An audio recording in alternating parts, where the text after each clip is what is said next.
So let's start on this slide again. This slide is slide number 10, reducing the restraint process. Reducing the restraint process. Okay, the first one is using communication to reduce the restraint process. For example, in the case that the customer complaint letter are shown to the employees. The customer complaint letters are shown to the employee. This is the example of communication. It is the highest priority and first strategy to change. Highest priority, and it is the first strategy for change. The main benefit is we can generate an urgency to change and reduce uncertainty or the fear of unknown. But the problem, it is about the time consuming and potentially costly. About the time consuming and potentially costly. And number two, I want you to focus on this one. Number two, about learning. The example for learning case is when employees learn how to work in term as company adopt a team-based structure. For example, again, employees learn how to work in terms as a company adopt a team-based structure as a new strategy. So employees need to learn that. The main benefits indicate here. The main benefits is learning can provide new knowledge and skill to perform well in new situations. And it can strengthen change, self-efficacy. More confidence means more commitment to change. So it can strengthen change of self-efficacy, and more confidence means more commitment to change. However, there are still problems on learning. It is about time consuming and potentially costly again, which means it's requiring much time. Time consuming. This means requiring much time. Doing this, the learning part. The next one, involvement. The example case of involvement, such as when company form a task force to recommend new customer service practice. The company form a task force to recommend new customer service practice. When this happens, the employee participate in change process, and it's often essential. And the main benefit, more personal responsibility and ownership. So it increase commitment to change, and minimize, not invented here syndrome, minimize. Try to erase it off. Participant in the change idea.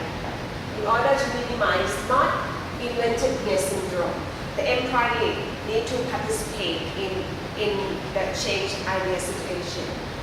And reduce fear of unknown. Better decision about the change initiative here. But again, still the problem on time consuming and potentially conflict. Number 4, stress management. It helps start conflict change. There are situations such as the employee attend session or class to discuss their worry about the change. So, So this is the example of the stress management. The main benefit is that the employee can remove some negative balance of change and less fear of unknown, less wasted energy.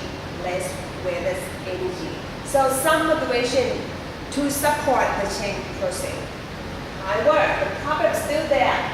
It still need the time consuming and it costly and it don't help all. Don't help everyone.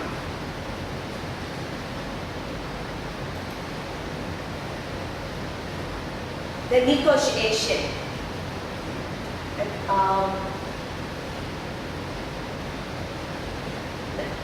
The negotiation can reduce the restraint forces also.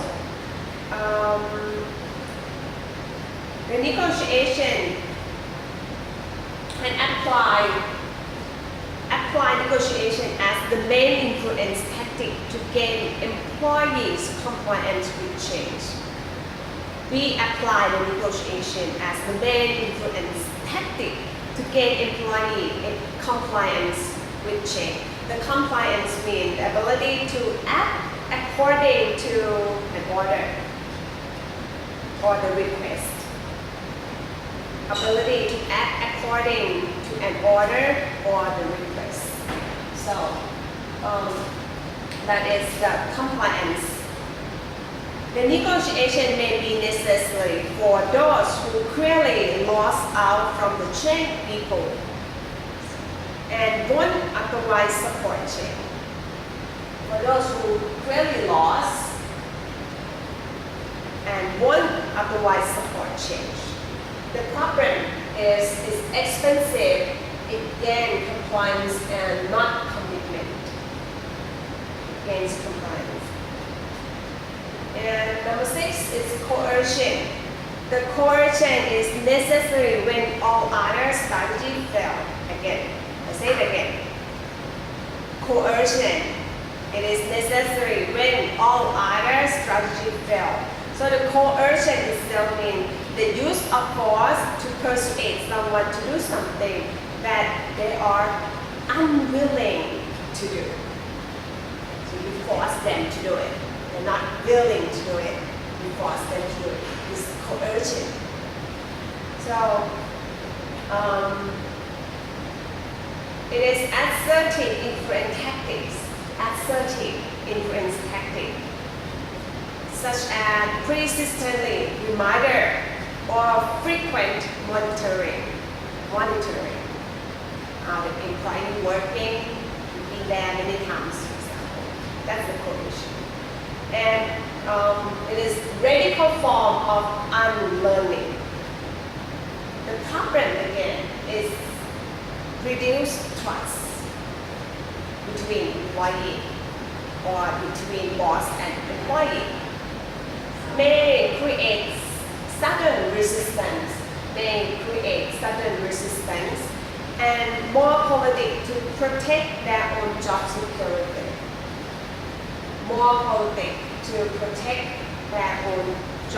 security. So that's about coercion.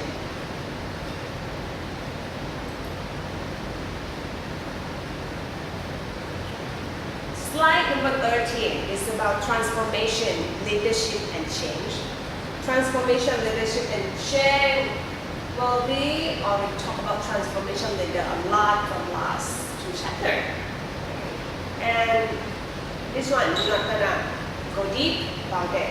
So the summarize right here about the transformation leader. Again, they are the change agent. When they can do this, for example, they can communicate the vision meaningfully. They can act consistently with the vision and encourage employee experimentation. Sorry about that. And the strategic vision and change. Strategic vision and change provide a sense of direction identify critical success factor to evaluate change, link employee value to the change, minimize employee fear of unknown, or provide an image of the future for them. And then clarify role perception. Clarify role perception for them. Slide number 14. This is about the coalition or the coordination. Do the same thing. Coalition or coordination. Social network and viral change. The viral change here, the viral change means large-scale behavior and cultural change. Large scales of behavioral and cultural change. That's about the viral change, or it can mean the business transformation. So, the change agent needs a guiding coalition. The change agent needs a guiding coalition here. The group with strong commitment to change, ideally diagonal sort across the firm, and influence leader. The social network and viral change here, influence leaders learn and development commitment to the change. The people connect to each other through interdependence. In social network and viral chain, people connect to each other through interdependence and potential for change informally through network.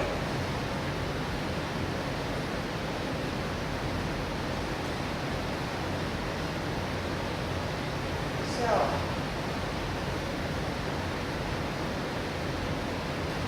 that's it for the social network and viral change.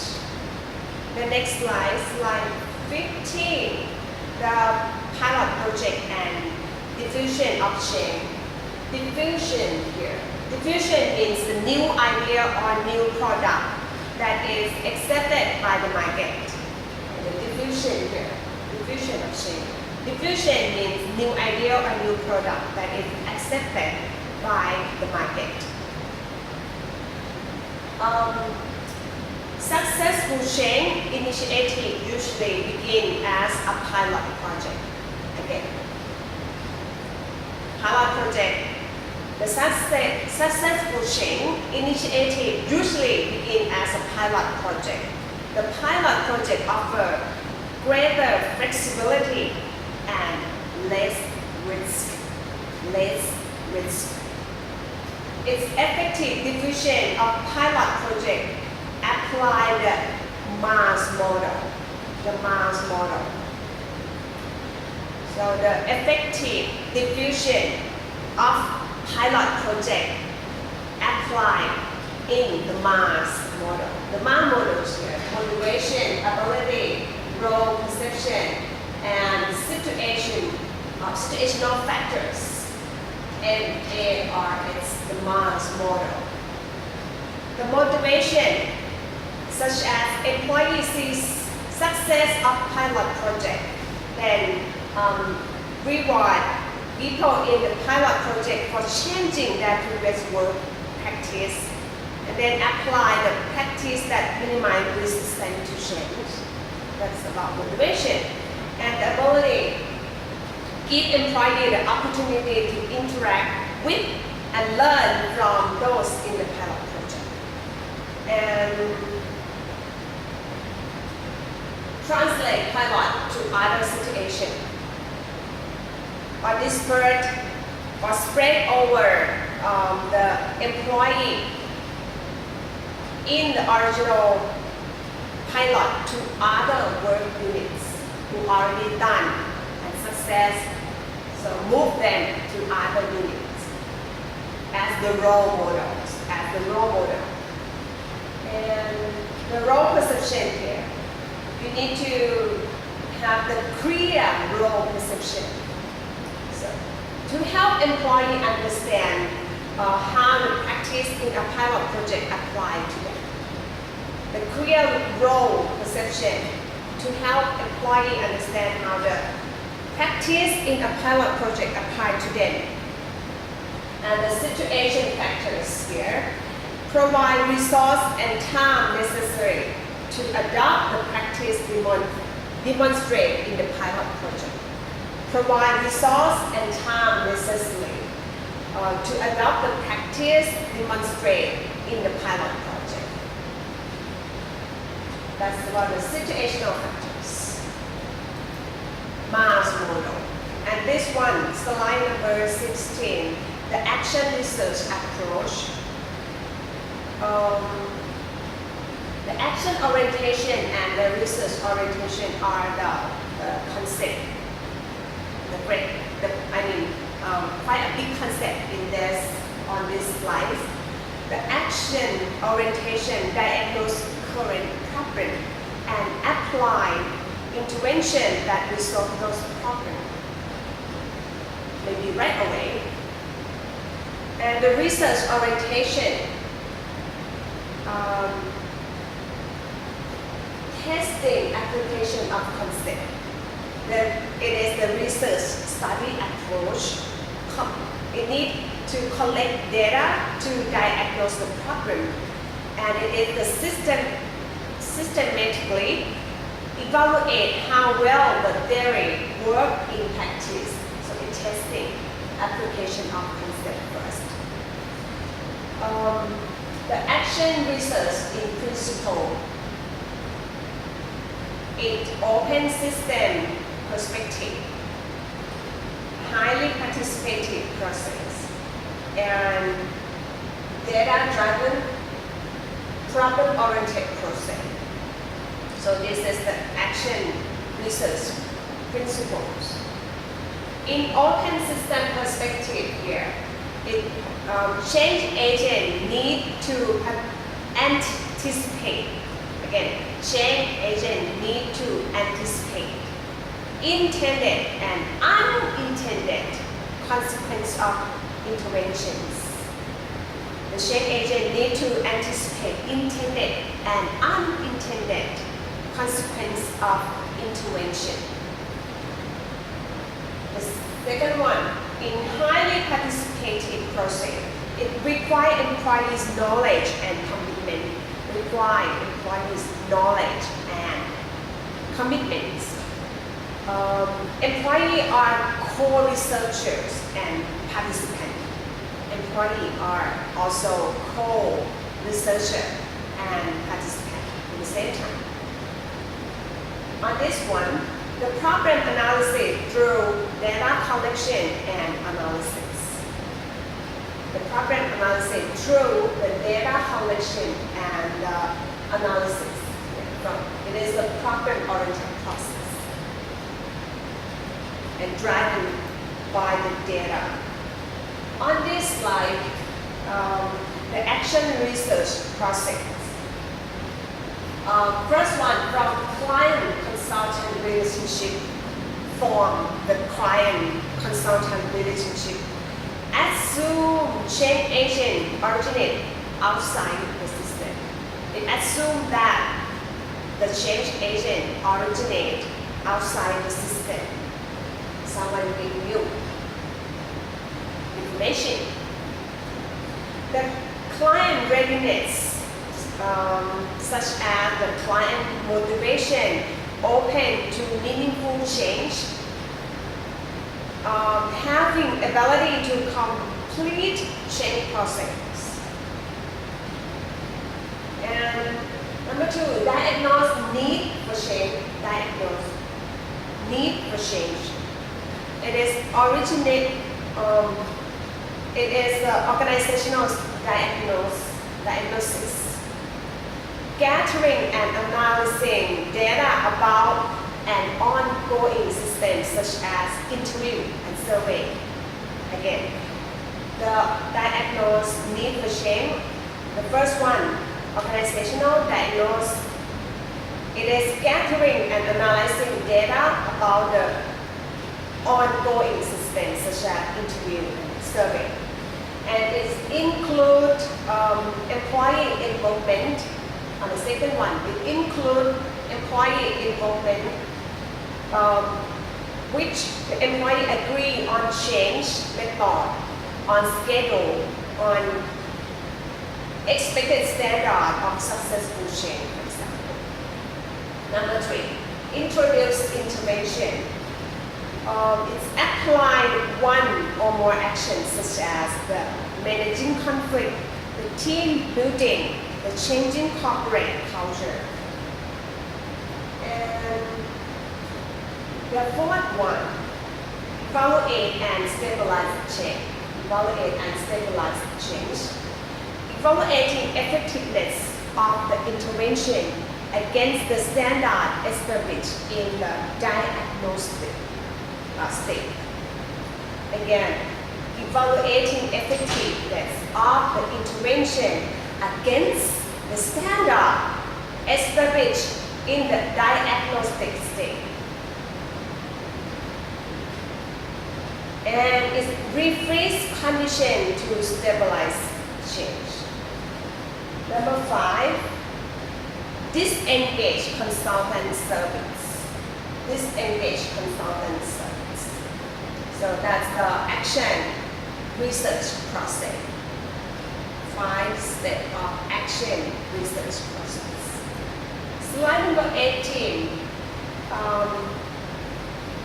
So on the screen, I summarize the appreciative inquiry approach for you. So we can go through it real quick. It's Exhibit 15.5 on page 133. The frame change around positive and possible future, not the couple. Again, not the couple. Again, not the couple. So, if you take a look on Exhibit 15.5, you will see these 5 states. Positive principle, constructionist principle, simultaneity principle, poetic principle, and anticipatory principle. Slide number 19. This is 4D. 4D. The 4D model of appreciative inquiry. The 4D model of appreciative inquiry. The first one is discovery, which discovering positive elements of the observed event or organization, such as documenting positive or customer experience. The dreaming here. The dreaming, envisioning what might be possible in an ideal organization. Forming the idea about what might be in an ideal organization. The third D is designing. Designing is create a common image of what should be, engaging the dialogue about what should be. And the fourth one, delivering, developing objective about what will be. So delivering, participants establish specific objective and direction for their own organization based on their should be model. Should be model. That's the 4D model of appreciative inquiry. This one, slide number 20, the last group intervention. The highly participative event involving employee and other stakeholders, employee and other stakeholders. So they can involve the whole system.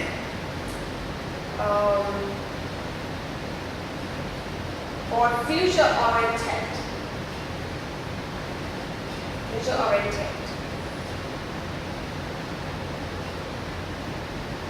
And right here is the limited implementation of a large group intervention. So involve the whole system here. Involve the whole system. Adopt the open system view. Involve employee and multiple stakeholders, and may require 2 or 3 days of session. 2 or 3 days of session in the whole system. And the future-oriented, the event's purpose is usually to create a shared vision. To create a shared vision, or the shared mental model of the future in the organization. And here's the limited of a large group intervention. So I already summarized it for you. Slide 21. Parallel learning structure approach is highly participative social structure. So we're not going to focus much on this one, but I already summarize the concept for you here, and you got my upload version PowerPoint already in our Facebook group, so take a look at that. This one, the cross-cultural ethical concern with change. There are cross-cultural concerns about linear and open conflict assumption. The change viewed as a linear sequence in North America, and often viewed as cyclical in some other cultures.